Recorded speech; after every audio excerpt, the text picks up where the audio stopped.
Hey, what's going on, guys? I'm Jedi. So, let me paint the picture for you.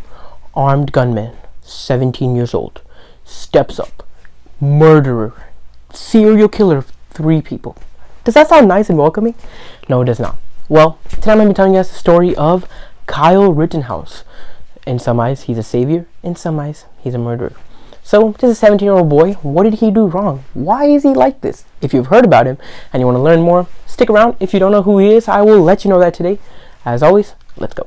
Alright, so let's start off with Kyle Rittenhouse, who he is. Alright, just a normal teenager, 17 years old. You know, I know a lot of teenagers who are 17 years old, and you know, most 17-year-old teenagers tend to just stay at home and have fun during quarantine. What do?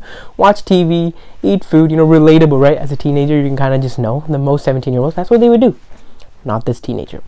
Kyle Rittenhouse took up the whole responsibility of basically protecting his city from a riot. So Kyle Rittenhouse always wanted to be a cop.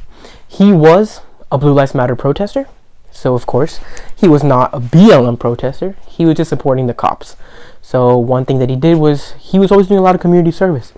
Even before this whole incident, you could see him. He was literally wiping down graffiti from the wall, which the BLM, you know, rioters and protesters put up.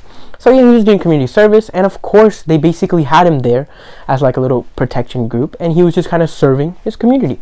He's 17. Next year, he'll be 18. His goal is to join the police academy, so they kind of had him there as like a little protective person. And when you're 17 in that state, you do have the ability to own a gun. So he did have a gun.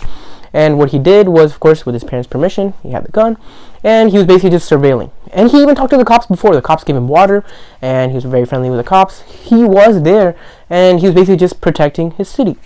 What later ended up happening, we don't know about we don't know the talk that happened between him and the protesters, because of course there were no body cams. This wasn't between cops.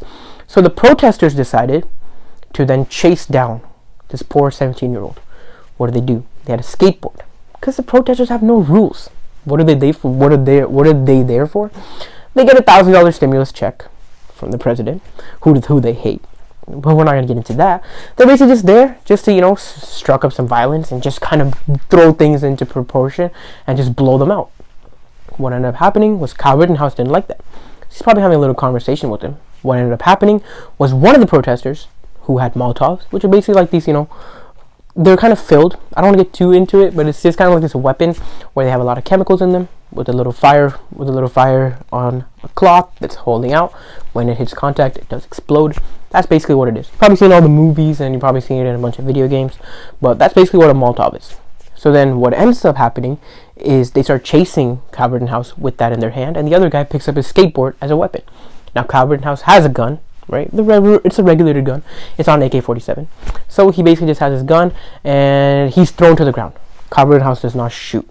He's thrown to the ground, and they hit him. What Kyle Rittenhouse does is he tactically blocks it, then he keeps running. Then as the protesters do not let him go away, as the 3, you know, vigilantes, let's call them, run up to him, he takes one shot at one of the protesters, then the protester goes down, he runs. He just runs away. And then 2 other protesters run towards him. Now, what does he do again? He shoots them, because if he doesn't shoot them, they're probably going to kill him, do whatever they want to him. So the poor kid shoots them.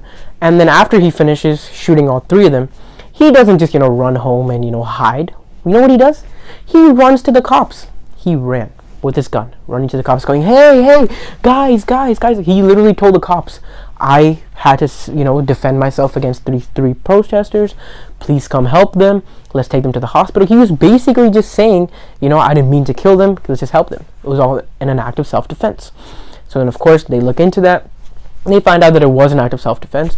But, of course, the left does not agree. They think that the guy basically just shot these people for fun. At the end of the day, it's up for you to decide. But that's basically the story of Kyle Rittenhouse. And that's basically what happened. This happened last week. And if you want to do more research on it, then cool, great. We can have some conversations on it. At J.Solomon on Instagram. Boom. Description. It's all there. And make sure you guys like the video. Subscribe. You know that gray subscribe button? Hit it. It will turn, or the red subscribe button, when you hit it, it'll turn gray. You know, it'll look a lot cooler. But I will see you tomorrow with a brand new video.